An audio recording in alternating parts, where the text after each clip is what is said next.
Aí 2020 a gente já deu, acho que o primeiro salto de qualidade nosso, de vinhos um pouquinho, acima da média, assim, que até o Christian provou, principalmente o Chardonnay Pinot espumante, né, que pra mim fez uma certa história, assim, por ser um espumante ancestral, já com umas notas mais rebuscadas, assim, quase querendo chegar em champanhe, assim, de método.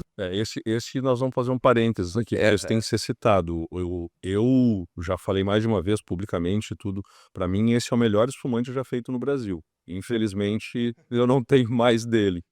Esse é aquele que eu coloquei na prova às cegas de bolhas, onde todo mundo tinha o descritivo de quais os vinhos estavam na prova, mas todos os vinhos estavam fechados. Isso. Ninguém sabia a ordem. Então tinha espumante brasileiro, tinha espumante importado, tinha cava, Cava, tinha champanhe. tinha 2 champanhe, um champanhe NV e um champanhe Grand Cru safrado, e 7 vinhos ali. E cada um pegava a sua folhinha e anotava: "Ó, o vinho 1 eu acho que é tal, o vinho 2 eu acho que é tal". E esse é um que boa parte da prova anotou como sendo o champanhe NV. Eu inclusive, tá? É. Eu inclusive, errei. Isso e aí para explicar o que que isso denota, não é que vocês façam ele querendo ser champanhe, porque se quisessem para começar iam fazer com dupla fermentação. Mas o atesta que vocês fizeram um vinho, que é um vinho que pelo método é para ser um vinho mais simples, mais fresco, mais para beber mesmo de golada, e nesse vinho vocês agregaram nele complexidade, notas de tostado, notas já até de que a gente fala que é de evolução, mas ali é evidente que não era de evolução. Então, resultado dessa fermentação e da forma que vocês fizeram, né. Incrível, incrível. Pena que acabou, gente, não tem mais. Nem nós temos mais, né. Eu acho que esse foi o Quem primeiro bebeu, que deu bebeu. um salto grande, né, e é que apesar de a gente fazer espumante ancestral, a minha referência sempre foi champanhe, tu sabe, né. Também, mais recentemente, eu sou louco por champanhe. E os meus produtores de champanhes favoritos são os que têm essa proposta de a borbulha bem delicada, bem inserida ao conjunto e tal, que conversa com o pet nat, né. Uhum. Mas enfim, esse foi acho que talvez o primeiro que nos apresentou para valer, assim, para as pessoas e entrou nos restaurantes. Bom, a gente já tinha entrado nos restaurantes desde a primeira safra, mas que deu para ver que assim: "Opa". Cara, esse é um ponto até para cortar a sequência dos vinhos, mas esse é um ponto importante, assim, ó, vocês são a primeira vinícola de mínima intervenção no Brasil, de vinhos naturais, que ocupa a carta dos principais restaurantes brasileiros, né. Não só ocupa a carta, como esses principais restaurantes colocam vocês para fazer um dos tempos no menu harmonizado, então vocês estão sempre, assim, ó, muito bem posicionados nisso. A gente sabe o quanto isso é importante, porque as pessoas vão no restaurante do chefe estrelado, no restaurante estrelado, e pô, se tá o vinho lá, primeiro é um carimbo, um atesto de qualidade. E segundo, se ele tá escolhendo para colocar no menu dele, para gerar aquela experiência naquele momento, tá apresentando um vinho que não depende da pessoa ir lá e escolher na carta.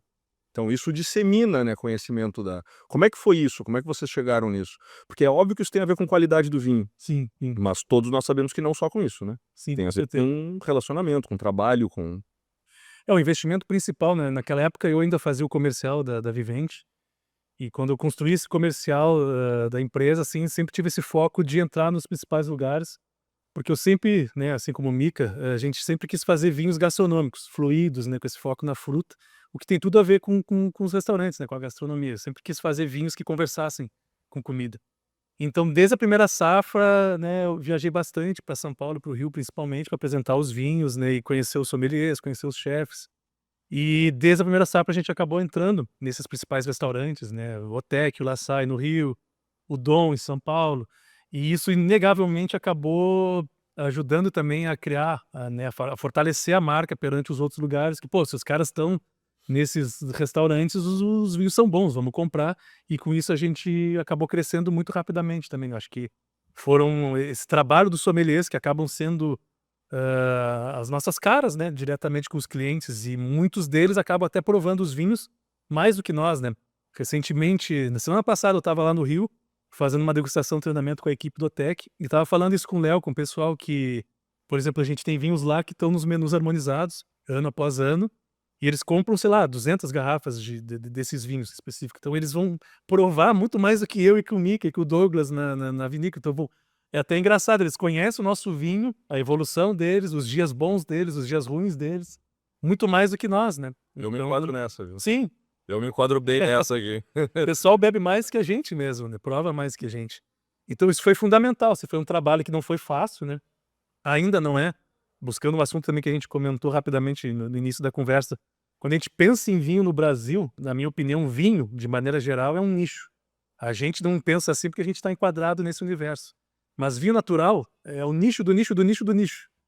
E talvez uma das coisas mais gratificantes assim que a gente conseguiu com a Vivente, na minha opinião, foi ter conseguido sair um pouco desse nicho do nicho do nicho, chegando em lugares onde até então o vinho natural não chegava e ainda não chega, e a gente ser uma porta de entrada, de certa forma, para as pessoas, até para importadoras, outros produtores, por ter chego primeiro, né, nesses lugares, né, por ter tido esse cuidado, esse trabalho, que o nosso investimento número 1 foi treinamento, sem dúvida nenhuma, e ainda hoje é, porque é o que vai fazer a diferença. Se a pessoa lá na ponta não conseguir, né, apresentar o vinho com fluidez, com naturalidade, entender quem faz, como faz e por que que faz, o vinho não vai ter saída. Vinho natural, de maneira geral, não se vende sozinho, precisa desse argumento do sommelier, da equipe, né. Então isso foi um investimento que a gente fez desde o início e segue fazendo, que eu acho que muda tudo, né.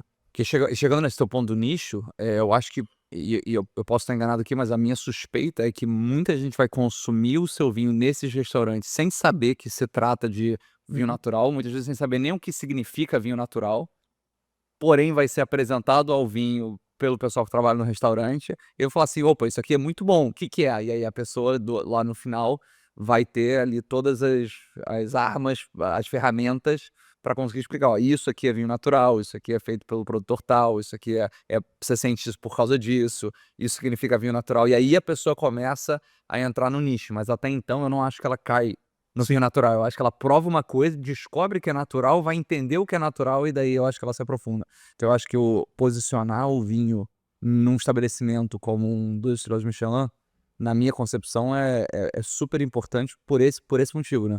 Você concorda com isso que você que Totalmente, cara, hã. totalmente. O sonho de, entre aspas, o sonho de qualquer produtor de vinho, um dos sonhos, né? Produtor de vinho tem que ter muitos sonhos para se colocar a produzir vinho, né? Mas um dos sonhos certamente é que o vinho dele seja reconhecido por um grande chefe ou sommelier de um grande chefe e coloque para harmonizar prato. Porque como nós pensamos vinho como alimento, a gente pensa o vinho para comer. O vinho é para acompanhar o almoço, é para acompanhar a janta, é para se divertir, tá, claro que também é. Mas fundamentalmente o vinho é para, junto do prato, gerar uma sensação ou outra que realiza o momento das pessoas. Então, pô, quer mais atexto de que o teu vinho está cumprindo esse papel do que o Alex Atala colocar harmonizado no menu dele, o Landgraf colocar harmonizado no menu dele, e assim, tem os dois, mas poderiam ser vários outros, né? Claro, Então, claro. não tem reconhecimento maior do que isso do ponto de vista de realização do produtor. E, claro, tem a consequência disso, que é isso que a gente falou, que aí tá lá, todo mundo tá bebendo, todo mundo que vai lá sem nem pensar em nada de vinho, ou natural, ou de indústria, ou disso, ou daquele outro, vai lá e vai beber. Eu ia falar isso. Querendo ou não querendo, E é querendo ou não querendo, vai beber. E vai dizer: "Porra, olha a sensação". que é isso?